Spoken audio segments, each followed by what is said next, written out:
Hi friends, welcome to drama series Tamil. இன்னைக்கு நம்ம பார்க்க போறது அபவுட் அஸ் லவ்ல எபிசோட் நம்பர் 10 தமிழ்ல பார்க்க போறோம். லாஸ்ட் எபிசோட்ல பாத்தீங்கன்னா நம்ம ஹீரோயினுக்கு வாட்ச கொடுத்துட்டு போவாங்களா. அப்போ ஹீரோயின் யோசிக்கிறாங்க, இவன் ஏதோ ஒண்ணு மனசுல வச்சுட்டு தான் எனக்கு வாட்ச கொடுத்துட்டு போயிருக்கான், என்னவா இருக்கும் அப்படின்னு யோசிக்கிறாங்க. அதுக்கப்புறமா சரி ஓகே வீட்டுக்கு போன உடனே இதை நம்ம கொடுத்துடலாம் அப்படின்னு முடிவு பண்ணிட்டு காலேஜ்குள்ள போறாங்க. இங்க கட் பண்ணா நம்ம ஹீரோயினோட காலேஜ்குள்ள தான் போயிருப்பாங்க. அங்க இருக்கக்கூடிய ப்ரொஃபசர் கிட்ட ஸ்காலர்ஷிப் ஸ்டூடெண்ட்ஸ் எல்லாத்தோட இன்ஃபர்மேஷனையும் கேட்டிருப்பாங்க. அவங்களும் கொண்டு வந்து கொடுக்குறாங்க. எதுக்காக உங்களுக்கு ஸ்காலர்ஷிப் ஸ்டூடெண்ட்ஸோட டீடைல்ஸ் வேணும்னு கேக்குறாங்களா. அதுக்கு நம்ம ஹீரோ சொல்றாங்க, நான் தானே ஸ்காலர்ஷிப் கொடுக்குறேன், எனக்கு ஒரு விஷயத்தை வெரிஃபை பண்ணணும், அதுக்காக தான் அப்படின்னு. உடனே ப்ரொஃபசரும் சரி ஓகே உங்களோட இஷ்டம் அப்படின்னு சொல்லிட்டு அங்க இருந்து போயிடுறாங்க. இப்ப நம்ம ஹீரோ அங்க இருக்கக்கூடிய நம்ம ஹீரோயினோட ஃபைலை எடுத்து பாக்குறாங்க. அங்க ஹீரோயினோட அம்மாவோட அட்ரஸ், அவங்க எங்க இருக்காங்க அப்படின்ற எல்லா டீடைல்ஸும் இருக்கு. எல்லாத்தையுமே நம்ம ஹீரோ போட்டோ எடுத்துக்கிறாங்க. அதுக்கப்புறமா காலேஜ் விட்டு கிளம்புறாங்க. ஒருத்தவங்களுக்கு கால் பண்ணி நான் ஒருத்தவங்களை பத்தி இன்வெஸ்டிகேஷன் பண்ணணும் அப்படின்னு ஹீரோயினோட ஃபேமிலியை பத்தி இன்வெஸ்டிகேட் பண்ண சொல்றாங்க. இங்க கட் பண்ணா யான் நடந்து போயிட்டு இருக்கும்போது யானை நம்ம ஹீரோயின் பாக்குறாங்க. யான் அப்படின்னு கூப்பிடுறாங்க. ஆனா யான் வந்து ஆப்சென்ட் மைண்டோட இருக்காங்களா. அப்ப ஹீரோயின் கேக்குறாங்க, என்ன ஆச்சு, நீ இது வரைக்கும் இப்படி இருந்ததே கிடையாது, எதனால நீ இப்படி இருக்க அப்படின்னு. அதுக்கு யான் சொல்றாங்க, ஆமா இதுதான் என்னோட ஃபர்ஸ்ட் டைம், என்ன ஒரு ஆள் தோக்கடிச்சிட்டாங்க, அதுவும் ரொம்ப ஈஸியா தோக்கடிச்சிட்டாங்க, எனக்கு என்னால நம்பவே முடியல, என்ன எப்படி தோக்கடிக்க முடிஞ்சதுன்னு. என்ன விட பிரில்லியன்ட்டா நிறைய பேர் இருக்காங்க, சோ என்னோட மைண்ட நான் இன்னும் கொஞ்சம் ஜீனியஸா மாத்தணும் அப்படின்னு சொல்றாங்க. அதுக்கு நம்ம ஹீரோயின், நீ தான் என்ன பொறுத்த வரைக்கும் எப்பவுமே பெஸ்ட், நீ என்ன நினைச்சாலும் உன்னால பண்ண முடியும், கண்டிப்பா அவங்களே உன்னால தோக்கடிக்க முடியும் அப்படின்னு சொல்றாங்க. அதுக்கு யானும் சரி ஓகேன்னு சொல்லிட்டு ஹீரோயின் கையில இருக்க வாட்ச பாக்குறாங்க. இது இவ்ளோ காஸ்ட்லியான வாட்சாச்சு, இந்த பிராண்ட் உனக்கு எப்படி கிடைச்சது அப்படின்னு கேக்குறாங்களா. உடனே நம்ம ஹீரோயின் சமாளிக்கிறதுக்காக, இது வந்து ஃபாயோட பாய் ஃப்ரெண்ட் ஃபாய்க்கு கொடுத்தது, இன்னைக்கு காலையில என்கிட்ட வாட்ச் இல்லையா, உடனே ஃபாய் எனக்கு இந்த வாட்ச கட்டி விட்டா, அவ்வளவுதான், அதுக்கு மேல எதுவும் இல்ல அப்படின்னு சொல்றாங்க. யானும் சரி ஓகே ஓகே வா போகலாம் சாப்பிடுறதுக்கு அப்படின்னு ஹீரோயினை கூட்டிட்டு போறாங்க. இங்க சீன் கட்டாவது இப்ப ஹீரோயின் வீட்டுக்கு போயிட்டு ஃபாய் கிட்ட அந்த வாட்ச காமிக்கிறாங்க. யான் என்கிட்ட இந்த வாட்ச் யாரோடது அப்படின்னு கேட்டாங்க. யானுக்கு மட்டும் ஹீரோ தான் எனக்கு கொடுத்தாங்க அப்படின்னு தெரிஞ்சதுன்னா கண்டிப்பா யான் என்ன தப்பா நினைச்சிருந்திருப்பான். நல்ல வேளை நான் எப்படியோ சமாளிச்சுட்டேன், உன்னோட எக்ஸ் பாய் ஃப்ரெண்ட் தான் உனக்கு இதை கிஃப்டா கொடுத்தது அப்படின்னு பொய் சொல்லிட்டேன்னு சொல்றாங்க. ஃபாய் சொல்றாங்க, நிஜமாவே இந்த வாட்ச் அவ்வளவு காஸ்ட்லி, இந்த உலகத்திலே இது ஒன்னே ஒண்ணுதான் இருக்கு, அது உனக்கு தெரியுமா அப்படின்னு கேக்குறாங்களா. அடுத்த நிமிஷமே நம்ம ஹீரோயின் கையில இருந்த வாட்ச கழட்டிட்டு, நான் இதை அவனுக்கு திருப்பி கொடுத்துட போறேன், இவ்வளவு காஸ்ட்லியானதெல்லாம் எனக்கு தேவை கிடையாதுன்னு சொல்றாங்க. அதுக்கு ஃபாய் சொல்றாங்க, கொஞ்ச நாள் நீ வெயிட் பண்ண, அவனே கேட்கட்டும், அதுக்கப்புறமா கூட அது வரைக்கும் நீயே வச்சுக்கோ, ஒன்னும் பிரச்சனை இல்ல, எனக்கு எப்போது தேவைப்பட்டுச்சு அப்படின்னா நானே எடுத்துக்கலாமே அப்படின்னு சொல்றாங்க. அதுக்கு ஹீரோயின், உனக்கு வேணா நீ எடுத்துட்டு போயிடு, எனக்கு எந்த பிரச்சனையும் இல்லைன்னு சொல்றாங்க. ஃபாய் சொல்றாங்க, இப்ப எனக்கு தேவை கிடையாது, நீயே வச்சுக்கோ, ஆனா அவன் இதை உனக்கு ஒருவேளை கிஃப்டா கொடுத்திருந்தான் அப்படின்னா நீ அதை திருப்பி கொடுக்கறதுல எந்த ஒரு யூஸுமே கிடையாது, அவனுக்கு நீ பொறுமையா அவன் நல்ல மூட்ல இருப்பான்ல அந்த டைம்ல கொண்டு போய் கொடு, அப்ப நல்லா இருக்கும் அப்படின்னு சொல்றாங்க. ஹீரோயினும் சரி ஓகேன்னு ஒத்துக்கிறாங்க. இங்க கட் பண்ணா நம்ம ஹீரோயின் ரூம்ல போயிட்டு நம்ம ஹீரோ அனுப்பி கொடுத்திருப்பாங்கல்ல சாப்பாடு எல்லாமே, அது எல்லாத்தோட விலை என்ன அப்படின்னு யோசிச்சு எழுதுறாங்க. நான் எவ்வளவு சாப்பிட்டேன் அப்படின்றதே எனக்கு தெரியல, இது எல்லாத்துக்கும் நான் எப்படி அவனுக்கு காசு திருப்பி கொடுக்க போறேன், நிறைய காசு கொடுக்க வேண்டியது இருக்குமோ அப்படின்லாம் யோசிச்சுட்டு இருக்காங்க. இருந்தாலும் பரவாயில்ல, நான் சாப்பிட்டதுக்கு கண்டிப்பா அவனுக்கு நாளைக்கு கொண்டு போயிட்டு காசையும் கொடுப்பேன், இந்த வாட்சையும் திருப்பி கொடுத்துடணும் அப்படின்னு முடிவு பண்றாங்க. இங்க சீன் கட் ஆகுது. ஹீரோ இப்ப அசிஸ்டன்ட் கிட்ட நான் சொன்ன வேலையெல்லாம் முடிச்சிட்டீங்களா அப்படின்னு கேக்குறாங்க. அதுக்கு அசிஸ்டன்ட் சொல்றாங்க, நீங்க சொன்ன எல்லா வேலையும் முடிச்சிட்டேன், ஆனா இது கொஞ்சம் ரிஸ்க் மாதிரி உங்களுக்கு தெரியலையா, ஒருவேளை நீங்க சொன்னதை விட அவங்க அதிகமா பண்ணிட்டாங்க அப்படின்னா என்ன பண்றது அப்படின்னு சொல்லி கேக்குறாங்க. அதுக்கு நம்ம ஹீரோ, கண்டிப்பா அவங்களுக்கு நான் சொன்னதை விட அதிகமா பண்றதுக்கு எந்த ஒரு தைரியமும் இருக்காது, அதே மாதிரியே இது ரிஸ்க் தான், அது எனக்கு நல்லாவே தெரியும், இருந்தாலும் அதோட ரிசல்ட்ஸ் என்ன அப்படின்னு பாக்குறதுக்காக நான் வெயிட் பண்ணிட்டு இருக்கேன் அப்படின்னு சொல்றாங்க. இவங்க என்ன பிளான் பண்ணிருக்காங்க அப்படின்றது நம்ம பொறுத்திருந்து தான் பார்க்கணும். இங்க சீன் கட் ஆகுது. ஹீரோயின் ஹீரோட ஆபீஸ்க்கு போயிட்டு ரிசப்ஷன்ல ஹீரோ மீட் பண்ண கேக்குறாங்க. ஹீரோக்கு கால் பண்ணி ரிசப்ஷனிஸ்ட் கேட்கும் போது ஹீரோ வர சொல்றாங்க. அதனால ஹீரோயின் நேரா ஹீரோ போய் பாக்குறாங்க. ஒரு பாக்ஸ் எடுத்து வைக்கிறாங்க. ஹீரோ கேக்குறாங்க, இது என்னது அப்படின்னு. அதுக்கு ஹீரோயின் சொல்றாங்க, உன்னோட வாட்ச் தான், அது உடஞ்சிடக்கூடாது அப்படின்றதுக்காகவே நான் ரொம்ப சேஃபா இதுல பேக் பண்ணிருக்கேன் அப்படின்னு சொல்றாங்க. ஹீரோ உடனே, எனக்கு இது இப்போ உடனே தேவை கிடையாது, நான் கேட்கும் போது கொடுத்தா போதும், இப்போதைக்கு நீ இதை போட்டுக்கோன்னு சொல்றாங்க. அதுக்கு நம்ம ஹீரோயின், கண்டிப்பா முடியாது, நான் உனக்கு எந்த காசையுமே உன்னோட கிஃப்ட்ஸ் எதுவுமே எனக்கு வேண்டாம்னு நினைக்கிறேன், அதனால நீயே இதை வச்சுக்கோ, அது மட்டும் இல்லாம நீ அன்னைக்கு எனக்கு சாப்பிடுறதுக்கு நிறைய அனுப்பி வச்சிருந்தல கிஃப்ட்ஸ், அது எல்லாத்துக்கான காசையும் நான் உனக்கு திருப்பி தரணும்னு நினைக்கிறேன் அப்படின்னு சொல்லி கொஞ்சம் காசு கொடுக்குறாங்க. அதை பார்த்துட்டு ஹீரோ கேக்குறாங்க, எதுக்காக இந்த காசுன்னு. அதுக்கு ஹீரோயின் சொல்றாங்க, இல்ல நான் உனக்கு எந்த விதத்திலயுமே கடன் பட்டிருக்க கூடாதுன்னு தான் நினைக்கிறேன், அதனால பிளீஸ் இதை எடுத்து வச்சுக்கோ, அப்படின்னா நம்ம ரெண்டு பேருக்குள்ள எதுவுமே கிடையாதுன்னு சொல்றாங்க. அதுக்கு ஹீரோ கேக்குறாங்க, நீ என் கூட ஃப்ரெண்டா இருக்கிறதுக்கு ஒத்துக்கிட்ட தானே, அப்புறம் எதுக்காக இந்த மாதிரிலாம் பண்ணிக்கிட்டு இருக்க, ஃப்ரெண்ட்ஸுக்கு எல்லாருமே கிஃப்ட்ஸ் கொடுப்பாங்க தானே அப்படின்னு. அதுக்கு நம்ம ஹீரோயின் சொல்றாங்க, என்னோட ஃப்ரெண்ட் தர வேண்டிய அவசியம் இல்ல, நான் உனக்கு கடனா பட்டிருக்க கூடாதுன்னு நினைக்கிறேன், அதனால பிளீஸ் இதை அக்செப்ட் பண்ணிக்கோ பண்ணிக்கோ அப்படின்னு சொல்றாங்க. ஹீரோவும் சரி ஓகே அப்படின்னு அக்செப்ட் பண்ணிக்கிட்டு ஒரு மொபைல் எடுத்து கொடுக்குறாங்க. ஹீரோயின் கேக்குறாங்க என்னோட மொபைல நீ சரி பண்ணிட்டியா அப்படின்னு. ஹீரோயினோட மொபைல் கீழே விழுந்து உடைஞ்சிருக்கும், அதனால ஹீரோ சரி பண்ணி தரேன் அப்படின்னு வாங்கிட்டு போயிருந்திருப்பாங்க. அதுதான் இப்ப ஹீரோயின் கேக்குறாங்க.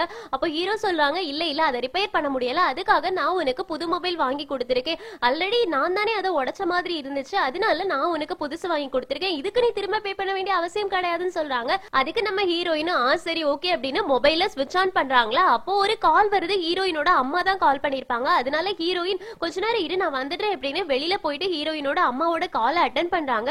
ஹீரோயினோட அம்மா சொல்றாங்க ஹீரோயின் நீ எங்க இருக்க, எனக்கு ரொம்ப பயமா இருக்கு, இங்க கடன் நம்ம பட்டிருக்கோம்ல, அவங்க வீட்டுல வந்து உட்கார்ந்துட்டு இருக்காங்க, அவங்க என்ன மிரட்டிட்டு இருக்காங்க, எனக்கு ரொம்ப பயமா இருக்கு அப்படின்னு சொல்றாங்க. ஹீரோயின் பதறி போயிடுறாங்க. அம்மா என்னாச்சு என்னாச்சு, அப்பா எங்க போயிட்டாங்க அப்படின்னு. அதுக்கு ஹீரோயினோட அம்மா சொல்றாங்க அப்பாவை பத்தி உனக்கு தெரியாதா, அப்பா இங்க இருந்து ஓடி போயிட்டாங்க, நான் மட்டும் தான் வீட்டுல இருக்கேன், 2 ரவுடி பசங்க இருக்காங்க, எனக்கு ரொம்ப பயமா இருக்குன்னு சொல்றாங்களா. அதனால ஹீரோயினும் அம்மா அம்மா வெயிட் பண்ணுங்க, நான் உடனே வந்துடுறேன், உடனே ஊருக்கு வரேன், அது வரைக்கும் எப்படியாவது மேனேஜ் பண்ணிக்கோங்க, பயப்படாதீங்க அப்படின்னு சொல்லிட்டு நம்ம ஹீரோயின் அங்க இருந்து கடகடன் கிளம்ப போறாங்க. அப்போ ஹீரோட ரூம்லயே அவங்களோட பேக மறந்து வச்சிடுறாங்க. உடனே அசிஸ்டன்ட் போயிட்டு நம்ம ஹீரோயினுக்கு பேக் எடுத்து கொடுக்குறாங்க. ஹீரோயினும் தேங்க்ஸ் சொல்லிட்டு வாங்கிட்டு போறாங்க. அதுக்கப்புறமா அசிஸ்டன்ட் நேரா நம்ம ஹீரோ கிட்ட வராங்க. ஹீரோயின் எதையுமே நோட் பண்ணல, அவ போன்ல பிஸியா இருந்தா அப்படின்னு. அதுக்கு ஹீரோ சொல்றாங்க நல்ல விஷயம், ஏன்னா அவ என்ன விட்டு எப்படியாவது விலகி போயிடலாம் அப்படின்னு நினைச்சிட்டு இருக்கா, ஆனா நான் அவளை எப்படியாவது என் பக்கத்திலேயே கட்டி போடணும்னு நினைக்கிறேன், எனக்கு இதை தவிர வேற வழி தெரியல, கண்டிப்பா இப்படிதான் அவளை என் பக்கத்துல வச்சுக்க வேண்டியதா இருக்கு அப்படின்னு சொல்றாங்க. இவங்க ஏதோ ஒரு பிளானை எக்ஸிக்யூட் பண்ணி முடிச்சிருக்காங்க, என்ன அப்படின்றத நம்ம பொறுத்திருந்ததை பார்த்து தெரிஞ்சுக்கணும். இப்ப ஹீரோயின் வீட்டுக்கு போயிட்டு திங்ஸ் எல்லாத்தையும் பேக் பண்ணிட்டு இருக்காங்க அவங்களோட ஊருக்கு போறதுக்காக. அப்போ பூனைக்குட்டி அங்க போயிட்டு ஹீரோயின் கிட்ட கேக்குறாங்க நீ எங்க கிளம்பிட்டு இருக்க அப்படின்னு. அதுக்கு ஹீரோயின் சொல்றாங்க நீ எதுக்கும் கவலைப்படாத, என்னோட ஊர்ல ஒரு பிரச்சனை வந்துருச்சு, அதனாலதான் நான் அங்க போறேன், மத்தபடி எதுவும் கிடையாது, நான் திங்கக்கிழமை வீட்டுக்கு வந்துருவேன் அப்படின்னு சொல்றாங்க. பூனைக்குட்டி கேக்குறாங்க ஏதாவது ஒரு பெரிய ப்ராப்ளமா, நான் வேணா உனக்கு ஹெல்ப் பண்ணட்டா அப்படின்னு. அதுக்கு ஹீரோயின் சொல்றாங்க நீ என்கிட்ட கேட்டதே எனக்கு சந்தோஷமா இருக்குது, நான் கண்டிப்பா திரும்ப வந்துடுவேன், எல்லா ப்ராப்ளமே சால்வ் ஆயிடும், நீ நல்ல பையனா வீட்டுல சாப்பிட்டுட்டு ஒழுங்கா காலேஜ் போயிட்டு ரெஸ்ட் எடு சரியா அப்படின்னு சொல்றாங்க. பூனைக்குட்டியும் சரி ஓகேன்னு சொல்றாங்களா. இப்ப ஹீரோயின் ரூமை விட்டு வெளியில வரும்போது அங்க பாய் வராங்க. உன்னோட ப்ராப்ளம் எல்லாத்தையும் நீ சால்வ் பண்ணிட்டு உனக்கு ஏதாவது ஹெல்ப் தேவைப்பட்டுச்சு அப்படின்னா மறக்காம எனக்கு கால் பண்ண, நான் எப்பவுமே உனக்கு ஹெல்ப் பண்றதுக்கு ரெடியா இருக்கேன்னு சொல்றாங்க. உடனே ஹீரோயின் எனக்கு தெரியும், நீ பூனைக்குட்டியை மட்டும் கொஞ்சம் பத்திரமா பாத்துக்கோ அப்படின்னு சொல்லிட்டு அங்க இருந்து கிளம்புறாங்க. இப்ப பூனைக்குட்டி வந்து பாய் கிட்ட கேக்குறாங்க என்ன ஆச்சு ஹீரோயினுக்கு அப்படின்னு. அதுக்கு பாய் சொல்றாங்க உனக்கு இந்த விஷயம் தெரிய வேண்டிய அவசியம் கிடையாது அப்படின்னு. பூனைக்குட்டியோட தலையை அப்படியே கோதி விட்டுட்டு நீ நல்ல பையனா இருந்து உன்னோட ஹீரோயின் இங்க வர்றது வரைக்கும் வெயிட் பண்ணிட்டு சரியா அப்படின்னு சொல்றாங்க. பூனைக்குட்டி அப்படியே யோசிக்கிறாங்க என்ன நடக்குது அப்படின்னு. இங்க சீன் கட் ஆகுது. இப்ப நம்ம ஹீரோயினோட வீட்டுக்கு போயாச்சு. அங்க நம்ம ஹீரோ இருந்துட்டு இருக்காங்க. ஹீரோ பார்த்தோன்னே ஹீரோயின் கேக்குறாங்க நீ என்னோட வீட்டுல என்ன பண்ணிட்டு இருக்க அப்படின்னு. அதுக்கு ஹீரோ சொல்றாங்க நான் உன்னோட கடன் எல்லாத்தையும் அடைச்சிட்டேன், உனக்கு டவுட் இருந்துச்சு அப்படின்னா இந்த டாக்குமெண்ட பாரு அப்படின்னு. ஹீரோயின் அந்த டாக்குமெண்ட பார்த்துட்டு நீ எதுக்காக என்னோட கடனை அடைச்ச அப்படி சொல்லி கேக்குறாங்களா. அதுக்கு ஹீரோ சொல்றாங்க அதுல கிளியரா எழுதியிருக்கும், அது எல்லாத்தையுமே பாரு, உன்னோட கடனை நான் அடைச்சதுனால நீ எனக்கு சொந்தமனால மாறிட்ட, நீ இனி என் கூடவே தான் இருந்தாகணும், உன்னால எங்கேயுமே தப்பிச்சு போக முடியாது அப்படின்னு. உடனே ஹீரோயின் இல்ல இல்ல முடியாது, இது நடக்காது அப்படிலாம் சொல்லிக்கிட்டே இருக்காங்க. அடுத்த செகண்டே நம்ம ஹீரோயின் கிட்ட தப்பா நடந்துக்க ட்ரை பண்றாங்க. உடனே இங்க இருந்து ஹீரோயின் எழுந்திருச்சுட்டாங்க. ஆக்சுவலி இது எல்லாமே கனவு தான். இந்த நம்ம ஹீரோயின் வீட்டுக்கு போயே சேரல. ஹீரோ அந்த மாதிரி எல்லாம் பிஹேவ் பண்ணவே இல்ல. கண்டிப்பா இப்படி எல்லாம் நடக்காது, இதுக்கு பின்னாடி ஹீரோ மட்டும் இருக்க கூடாது அப்படின்னு நினைச்சிட்டே இருக்காங்க. இப்ப நம்ம ஹீரோயின் உண்மையாவே ஹீரோயினோட வீட்டுக்கு போயாச்சு. அங்க அவங்க அம்மா அழுதுகிட்டே இருக்காங்களா. அப்ப ஹீரோயின் கேக்குறாங்க அம்மா அந்த ரவுடி பசங்க எல்லாம் எங்க போயிட்டாங்க, அப்பா எங்க போயிட்டாங்க அப்படின்னு. அதுக்கு ஹீரோயினோட அம்மா சொல்றாங்க நம்ம வந்து அந்த கடன் பட்டவங்களுக்கு தெரியக்கூடாது அப்படின்றதுக்காக இவ ஊரை விட்டு இங்க வந்து இருக்கும், எப்படி அவங்களுக்கு இந்த அட்ரஸ் கிடைச்சது அப்படின்றது தெரியல, இங்க அவங்க வராங்கன்னு தெரிஞ்ச உடனே உன்னோட அப்பா இங்க இருந்து ஓடி போயிட்டாங்க, நான் மட்டும் தான் வீட்டுல இருந்தேன். அப்ப 2 ரவுடி பசங்க வந்தாங்க, என்ன ரொம்பவே மிரட்டிட்டு இருந்தாங்க, எனக்கு ரொம்பவே பயமா இருந்துச்சு, அதனாலதான் உனக்கு கால் பண்ணிட்டேன் அப்படின்னு சொல்றாங்களா. இப்ப அந்த ரவுடி பசங்க எங்க போயிட்டாங்க அப்படின்னு ஹீரோயின் கேக்குறாங்க. அதுக்கு அவங்க அம்மா எனக்கு தெரியல, அவங்க போயிட்டாங்க அப்படின்னு மட்டும் சொல்றாங்க. ஹீரோயின் வந்து அவங்க அம்மாவுக்கு சமாதானம் சொல்லிட்டு இருக்காங்க. அம்மா நான் இங்கதான் இருக்கேன், நீங்க எதுக்குமே பயப்படாதீங்க, நம்ம எப்படியாவது எல்லாத்தையும் சரி பண்ணிடலாம் அப்படின்னு சொல்லிட்டு இருக்கும் போது அந்த ரவுடி பசங்களும் உள்ள வந்துடுறாங்க. நம்ம ஹீரோயின் கிட்ட நீ வந்துட்டியா, காசு கொடுன்னு கேக்குறாங்க. நம்ம ஹீரோயின் சொல்றாங்க என்கிட்ட எந்த காசுமே இல்ல, நாங்க உங்களுக்கு கொஞ்சம் கொஞ்சமா திருப்பி தரோம் ப்ளீஸ் அப்படின்னு சொல்லி கெஞ்சுறாங்க. அதே மாதிரி என்னோட அப்பா வீட்டுல இல்லாதப்ப நீங்க இந்த மாதிரி வந்தா அம்மா கிட்ட ப்ராப்ளம் பண்ணாதீங்க அப்படின்னு சொல்றாங்க. அதுக்கு அந்த ரவுடி பசங்க எதுவுமே கேட்க மாட்டேங்கிறாங்க. இப்ப ஹீரோயினோட பேக் எடுத்து கண்டிப்பா நீ காசு கொண்டு வந்திருப்ப அப்படின்னு பேக செக் பண்றாங்க. அதுல ஒரு காசு கூட இல்லையா. அப்ப இந்த ரவுடி பசங்க அவங்களுக்குள்ளே பேசிக்கிறாங்க, ஏய் காசு எங்க போச்சு, இந்த காசு இங்கதானே இருக்குன்னு சொன்னாங்க அப்படின்னு. இவங்க பிளான் பண்ணி தான் வந்திருக்காங்க அப்படின்றது இப்பவே நமக்கு தெரிஞ்சிருக்கும். இப்ப இந்த அந்த ரவுடி பசங்க 2 பேருமே சரி ஓகே அந்த பொண்ணு கையில ஒரு பேக் வச்சிருக்கா பாரு, அதை வாங்கி பாரு, அதுல ஒருவேளை காசு இருக்குமா இருக்கும் அப்படின்னு சொல்றாங்க. உடனே ஹீரோயின் கையில வச்சிருந்த பேக்கையும் வாங்கி பாக்குறாங்க. ஹீரோயின் சொல்றாங்க இதுல எல்லாம் காசு இருக்காது அப்படின்னு. ஆனா அந்த ரவுடி பசங்க ஓபன் பண்ணி பாக்கும்போது அதுல நிறைய காசு இருக்கும். ஹீரோயினோட அம்மா கேக்குறாங்க ஹீரோயின் உங்ககிட்ட எப்படி இவ்ளோ காசு வந்துச்சு அப்படின்னு. ஹீரோயின் இப்பதான் யோசிக்கிறாங்க, அசிஸ்டன்ட் வந்து நம்ம ஹீரோயின் கிட்ட பேக் கொடுத்திருப்பாங்கல்ல, அப்ப கண்டிப்பா அவங்க தான் ஏதாவது பண்ணிருப்பாங்க அப்படின்னு நம்ம ஹீரோயினுக்கு டவுட் வருது. இப்ப ஹீரோயின் சொல்றாங்க அந்த ரவுடி பசங்க கிட்ட, இந்த காசை எடுக்காதீங்க, இது உங்களுக்கு சொந்தமானதே கிடையாது, இது என்னோடதும் கிடையாது, இதை திருப்பி கொடுத்தே ஆகணும் அப்படின்னு. அதுக்கு அந்த ரவுடி பசங்க சொல்றாங்க கை வைக்காத கை வைக்காத அப்படின்னு. ஹீரோயினோட கையை பிடிக்கிறாங்களா, அப்பதான் இன்னொரு ரவுடி பையன் கிட்ட சொல்றாங்க நம்ம அவங்கள டச் பண்ண கூடாது, அது உனக்கு தெரியாதா அப்படின்னு. உடனே அந்த ரவுடி பையன் வந்து கையை விட்டுடுறான். சரி ஓகே இப்போதைக்கு நாங்க இந்த காசை எடுத்துட்டு போறோம், அடுத்த மாசம் நாங்க திரும்பி வருவோம், அப்ப நீ மீதி காசையும் கொடுக்கணும் அப்படின்னு மிரட்டிட்டு போறாங்க. இப்போ ஹீரோயின் அமைதியா கீழே உட்கார்றாங்களா. அப்போ ஹீரோயினோட அம்மா கேக்குறாங்க உனக்கு எப்படி இந்த காசு எல்லாமே கிடைச்சது அப்படின்னா, நீ நிஜமாவே ஹீரோ கூட சேர்ந்துதான் இருக்கியா அப்படின்னு. அதுக்கு ஹீரோயின் சொல்றாங்க இல்ல அம்மா அவ ஏதோ ஒரு ட்ரிக் பண்ணிருக்கான்னு நினைக்கிறேன், எனக்கு என்னன்னு தெரியல, என்னோட பேக்ல இவ்ளோ காசு எப்படி வந்துச்சுன்னு எனக்கு தெரியல அப்படின்னு சொல்றாங்க. அதுக்கு ஹீரோயினோட அம்மா சொல்றாங்க உனக்கும் அவனுக்கும் சம்பந்தம் இல்லாம இருந்துச்சுன்னா ரொம்ப நல்லது, ஏன்னா உன்னோட அப்பா வந்து எப்போ உன்னையும் அவனையும் சேர்த்து நியூஸ் ஒண்ணு வெளியில வந்துச்சுல்ல, அதை பார்த்தாங்களோ அப்ப இருந்து எனக்கு அவனை தெரியும், அவன் என்னோட மருமகன் தான் அப்படின்னு ஊரு ஃபுல்லா சொல்லி காசு வாங்குறான். எல்லாருமே அதையும் நம்பிட்டு அவங்களுக்கு காசும் கொடுக்கறாங்க. ஆனா அதுக்கப்புறமா அவங்க ஓடி போயிடுறாங்க. உன்னோட அப்பா வாங்கின கடனுக்காக எல்லாரும் என்ன வந்து பிடிச்சிட்டு இருக்காங்க, எனக்கு என்ன பண்றதுன்னே தெரியல, இருந்தாலும் உன்னோட அப்பாவை நான் ரொம்ப லவ் பண்றேன்ல, அதனாலதான் என்னால எதுவுமே பண்ண முடியல அப்படின்னு சொல்றாங்க. அதுக்கு ஹீரோயினும் அம்மா எதுக்கும் கவலைப்படாதீங்க, கண்டிப்பா இதுக்கு நான் ஒரு முடிவு கட்டுறேன் அப்படின்னு சொல்லிட்டு அங்க இருந்து கிளம்புறாங்க. இங்க கட் பண்ணா வீட்டுல லீஷியும் ஃபாயும் சேர்ந்து பேசிட்டு இருக்காங்க. இந்த பூனைக்குட்டி ஹீரோயின் போனதுல இருந்தே ஜன்னல் பக்கத்துல போய் உட்கார்ந்துதான், சாப்பிடவும் இல்ல தண்ணி குடிக்கவும் இல்ல, அப்படியே உட்கார்ந்து ஜன்னலையே பாத்துட்டு இருக்கான். எதுக்காக இப்படி இருக்கான்னு தெரியல அப்படின்னு சொல்றாங்க. அப்போ லீஷி சொல்றாங்க ஒருவேளை ஹீரோயினை இவனுக்கு பிடிச்சிருக்குமா இருக்கும் அப்படின்னு. ஃபாய் கேக்குறாங்க அப்படியா, அப்படின்னா நான் இவன் பின்னாடி சுத்தி வேஸ்டா, அப்படின்னா நான் வேற ஒரு பாய் ஃப்ரெண்ட் தான் தேடி ஆகணுமா அப்படின்னு. அதுக்கு லீஷி சொல்றாங்க எனக்கு தெரியாது, இவன் ஹீரோயினை ஏதோ ஒண்ணு மனசுக்குள்ள நினைச்சிட்டு இருக்கான், இல்லனா ஹீரோயின் போனதுக்காக இவ்ளோ ஃபீல் பண்ணுவானா அப்படின்னு. அதுக்கு பாய் சொல்றாங்க ஆமா அப்படியே இருக்கலாம் என்ன அப்படின்னு யோசிச்சுட்டு இருக்காங்க. அப்போ லீஷிக்கு ஒரு மெசேஜ் வருது, லீஷி அதுக்கு ரிப்ளை பண்றாங்க. அப்போ பாய் கேக்குறாங்க யாருக்கு நீ ரிப்ளை பண்ற அப்படின்னு. அதுக்கு லீஷி சொல்றாங்க ஒருத்தவங்க எனக்கு நிறைய பசில்ஸ் அனுப்பிட்டு இருக்காங்க, அது யாரு அப்படின்றதெல்லாம் எனக்கு தெரியல, ஆனா இன்ட்ரெஸ்டிங்கா இருக்குது, அதனால நான் பிளாக் பண்ணாம அவங்க கூட விளையாடிட்டு இருக்கேன் அப்படின்னு. உடனே பாய் சொல்றாங்க நடக்கட்டும் நடக்கட்டும், அது ஒரு பையனா பொண்ணா அப்படின்னு. அதுக்கு லீஷி சொல்றாங்க பையன் தான், இருந்தாலும் என்ன நான் இதுக்காக பிளாக் பண்ணணும் அப்படின்னு உட்கார்ந்து விளையாட ஆரம்பிக்கிறாங்க. திடீர்னு பூனைக்குட்டி எழுந்திருச்சு ஹீரோயின் வந்துட்டாங்க அப்படின்னு கதவு போயிட்டு ஓபன் பண்றாங்க. ஆனா அங்க ஹீரோயின் வந்திருக்க மாட்டாங்க. பூனைக்குட்டி டிசப்பாயின்மெண்ட் ஆயிடுது. அதனால பாய் கிட்டே லீஷி கிட்டே வந்து உட்கார்றாங்க. அப்போ பாய் சொல்றாங்க ஹீரோயின் மண்டே வரைக்கும் வரமாட்டா, அவளுக்கு உனக்கு ஹெல்ப் பண்ணணும் அப்படின்னு ஆசை இருந்துச்சுன்னா உடனே ஒரு பிளெயினை வாங்கிட்டு உன்கிட்ட தான் அந்த கிரெடிட் கார்டு இருக்கே அதோட பின்ன வேற கிராக் பண்ணியாச்சு, அதனால ஈஸியா பணத்தை எடுத்துட்டு ஒரு பிளெயின் வாங்கிட்டு அவளை போய் பாத்துட்டு ஸ்ட்ரைட்டா அப்படின்னு சொல்றாங்க. அதுக்கு பூனைக்குட்டி சொல்லுது நான் ஆல்ரெடி அந்த காசு எல்லாத்தையும் டொனேட் பண்ணிட்டேன்னு. ஃபாய்க்கு ரொம்ப கோவம் வருது, என்ன சொல்ற நீ அப்படின்னு கேக்குறாங்களா. அதுக்கு பூனைக்குட்டி சொல்றாங்க ஆமா ஹீரோயின் அந்த காசை வேண்டான்னு சொல்லிட்டா, அதனால நான் அதை டொனேட் பண்ணிட்டேன்னு சொல்றாங்க. உடனே ஃபாய்க்கு இன்னும் கோவம் வருது, உனக்கு அதை டொனேட் பண்ணணும் அப்படின்னு ஆசை இருந்துச்சுன்னா எனக்கு டொனேட் பண்ணிருக்க வேண்டியதுனே, உன்னை யாரு கொண்டு போயிட்டு வேற யாருக்கோ டொனேட் பண்ண சொன்னது, இரு நான் உன்னை பாத்துக்கிறேன் அப்படின்னு அவங்களோட ரூம்குள்ள போயிட்டு பூனைக்குட்டியோட பெட்ஷீட் எடுத்து பூனைக்குட்டி கூட கொடுத்துட்டு நீ இன்னையில இருந்து ஹால்லயே தூங்கு, நான் என்னோட ரூமை திரும்ப எடுத்துக்க போறேன், உனக்கெல்லாம் அந்த ரூமை திருப்பி கொடுக்க முடியாது அப்படின்னு கோவப்பட்டு உள்ள போயிடுறாங்க. பூனைக்குட்டிக்கு என்ன நடக்குதுன்னே தெரியாது. அப்படியே லீஷிய பாக்குறாங்களா. லீஷி சொல்றாங்க நானும் கேம் விளையாடுறதுல பிஸியா இருக்கேன் பாய் அப்படின்னு சொல்லிட்டு அவங்களும் போயிடுறாங்க. பூனைக்குட்டி இப்ப சோகமா அவங்களோட பெட்ல போய் படுத்துக்கிறாங்க. இங்க சீன் கட் ஆகுது. அடுத்த நாள் காலையில பாயும் பூனைக்குட்டியும் ஒரே பெட்ல படுத்துக்கிறாங்க. பாய் இப்ப அப்படியே முழிச்சு பாக்குறாங்களா. அப்போ பக்கத்துல பூனைக்குட்டி படுத்துட்டு இருக்கத நோட் பண்றாங்க. உடனே டக்குன்னு ஷாக் ஆகி முழிச்சிட்டு இவன் எப்படி என்னோட பெட்ல வந்து படுத்தா, நேத்துக்கு நைட்டு இவனை நான் வெளியில தானே துரத்தி விட்டுருந்தேன், எப்படி திரும்ப என்னோட பெட்டுக்கு வந்தான் அப்படின்னு சொல்லிட்டு யோசிக்கும் போதே பூனைக்குட்டி வந்து பெட்ஷீட் எடுத்து மூடிட்டு இருக்குமா. உடனே பாய் யோசிக்கிறாங்க ஒருவேளை இவனுக்கு ஹால்ல நல்லா குளிர் இருந்திருக்குமா இருக்கும், நல்லா குளிர் தாங்க முடியாம தான் என்னோட ரூமுக்கு வந்து தூங்கி இருப்பா அப்படின்னு சொல்லிட்டு மறுபடியும் பூனைக்குட்டி பக்கத்துல போய் படுத்துட்டு அப்படியே பூனைக்குட்டியை பார்த்துட்டு சொல்றாங்க நீ எவ்வளவு அழகா இருக்க, இவ்வளவு நாளும் என்னோட கண்ணுக்கு உன்னோட அழகு தெரியவே இல்ல, நீ ஹேண்ட்ஸமாவும் இருக்க ரொம்ப ஸ்மார்ட்டாவும் இருக்க அப்படின்னு பாத்துட்டு இருக்கும் போதே கொஞ்சம் கொஞ்சமா பூனைக்குட்டியோட பேஸ்ல வெயில் படுமா, அதனால பூனைக்குட்டி முழிச்சிடுறாங்க.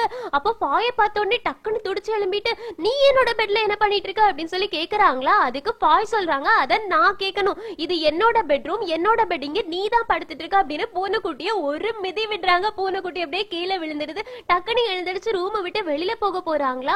அப்போ ஹீரோயின் அங்க வந்துடுறாங்க. ஹீரோயின் பூனைக்குட்டியை பார்த்துட்டு நீங்க என்ன பண்ற, நீங்க 2 பேரும் ஒரே பெட்ரூம்ல இருந்து வெளியில வரீங்க, நீங்க 2 பேரும் சேர்ந்தா தூங்குனீங்க அப்படின்னு கேக்குறாங்க. உடனே பாய் வந்து இல்ல இல்ல இல்ல இல்ல அது ஒரு சிச்சுவேஷன் அப்படின்னு சொல்றாங்களா. அதுக்கு ஹீரோயின் சொல்றாங்க உங்களோட சிச்சுவேஷன் எல்லாம் கேக்குற அளவுக்கு என்னோட மூட் நல்லா இல்ல, நேத்திக்கு ரொம்ப மோசமான நிறைய விஷயங்கள் நடந்துச்சு, இன்னைக்கு நைட்டு நான் கொஞ்சமாவது தூங்கணும், நான் ரூமுக்கு போறேன் அப்படின்னு சொல்லிட்டு பேக் எடுத்துட்டு ரூமுக்கு போறாங்க.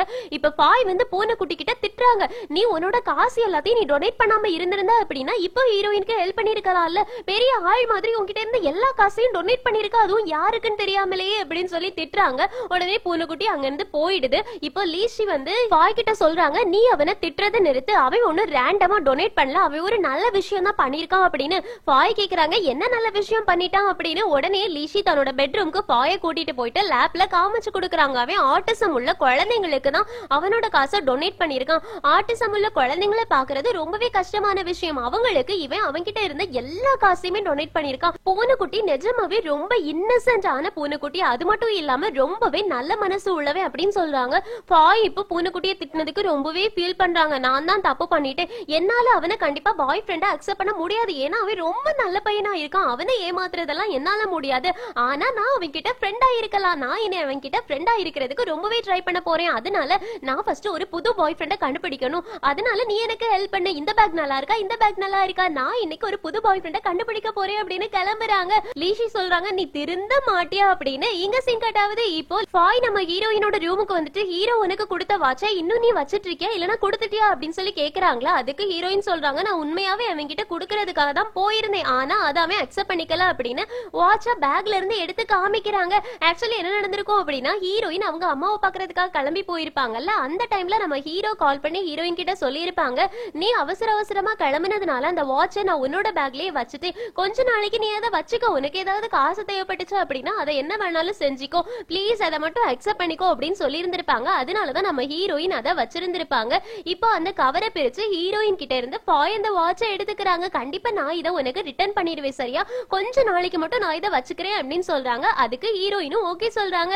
இப்ப அடுத்த நாள் ஹீரோயின் ஹீரோ பாக்குறதுக்காக கிளம்பி போறாங்க. ஹீரோயின் சொல்றாங்க நான் உங்ககிட்ட ஒரு விஷயம் கேட்கணும் அப்படின்னு. அதுக்கு ஹீரோ சொல்றாங்க என்ன, உன்னோட பேக்ல இருந்த காசை பத்தி கேக்குறியா அப்படின்னு. அதுக்கு ஹீரோயின் ஆமா அப்படின்னு சொல்றாங்க. அதுக்கு ஹீரோ கேக்குறாங்க அந்த காசு உனக்கு யூஸ் ஆச்சு தானே அப்படின்னு. ஹீரோயின் ஆமா எனக்கு யூஸ் ஆச்சு, ஆனா நான் அது எல்லாத்தையுமே திருப்பி தந்துருவேன்னு சொல்றாங்க.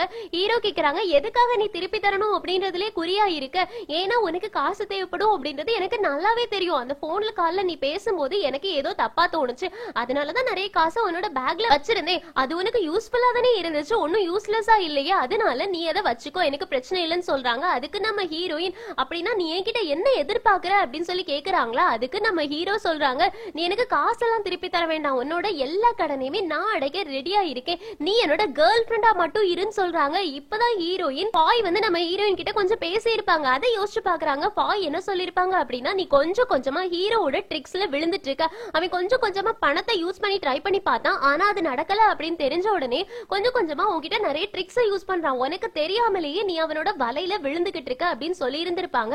அப்ப நம்ம ஹீரோயின் சுதாரிச்சுக்கிட்டு நம்ம ஹீரோ கிட்ட சொல்றாங்க உன்னோட கேர்ள் ஃப்ரெண்டா என்னால இருக்க முடியாது, நீ பணத்தை வச்சு யார வேணாலும் வாங்கிடலாம், ஆனா என்ன வாங்க முடியாது, கண்டிப்பா நான் உனக்கு அந்த காசு எல்லாத்தையுமே திருப்பி கொடுப்பேன் அப்படின்னு சொல்றாங்க. அதுக்கு நம்ம ஹீரோ உடனே ஒரு செக் எடுத்து அதுல எதுவுமே ஃபில் பண்ணாம சைனை மட்டும் போட்டு கொடுத்துட்டு உனக்கு எவ்வளவு காசு வேணுமோ இந்த செக்ல நீ ஃபில் பண்ணிக்கோ, எந்த காசு எடுத்தாலுமே நான் உன்னை எதுவும் சொல்ல போறது கிடையாது, பேங்க்ல இருக்க மொத்த காசு எடுத்தாலுமே நான் எதுவுமே சொல்ல மாட்டேன், உனக்கு தேவையான காசு எடுத்துட்டு எனக்கு கேர்ள் ஃப்ரெண்டா இரு அப்படின்னு சொல்றாங்க.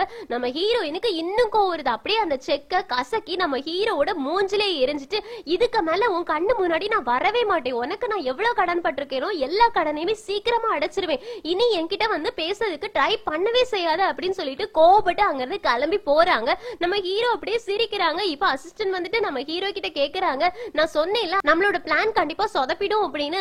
அதுக்கு ஹீரோ சொல்றாங்க நம்ம பிளான் சொதப்பிச்சோ இல்லையோ இவ இன்னும் எந்த நிலைமைக்கு வரைக்கும் போறா அப்படின்றத நான் பாக்கணும், இவளால என்கிட்ட இருந்து தப்பிச்சு போகவே முடியாது அப்படின்னு சொல்றாங்க. அசிஸ்டன்ட் அப்படியே பாத்துட்டு இருக்காங்க. இங்க சிங்கடாவது எபிசோட் முடியுது. நம்ம ஹீரோ தான் அந்த ஆட்களையே ஹீரோயினோட வீட்டுக்கு அனுப்பி இருந்திருப்பாங்க. இன்னும் இது பத்தின டீடைல்ஸ் எல்லாமே அடுத்தடுத்த எபிசோட்ஸ்ல தான் ரிவீல் ஆகும். நம்ம ஹீரோயினை ஹீரோ எப்படி இன்னும் நிறைய டார்ச்சர் பண்ண போறாங்க அப்படின்றது எல்லாத்தையுமே அடுத்தடுத்த எபிசோட்ஸ் பார்த்து தெரிஞ்சுக்கலாம். சோ அடுத்தடுத்த எபிசோட்ஸ்க்காக வெயிட் பண்ணுங்க. இந்த எக்ஸ்பிளனேஷன் உங்களுக்கு பிடிச்சிருந்துச்சுன்னா லைக் பண்ணுங்க, மறக்காம சேனலை சப்ஸ்கிரைப் பண்ணிடுங்க. Thank you friends, take care, bye by.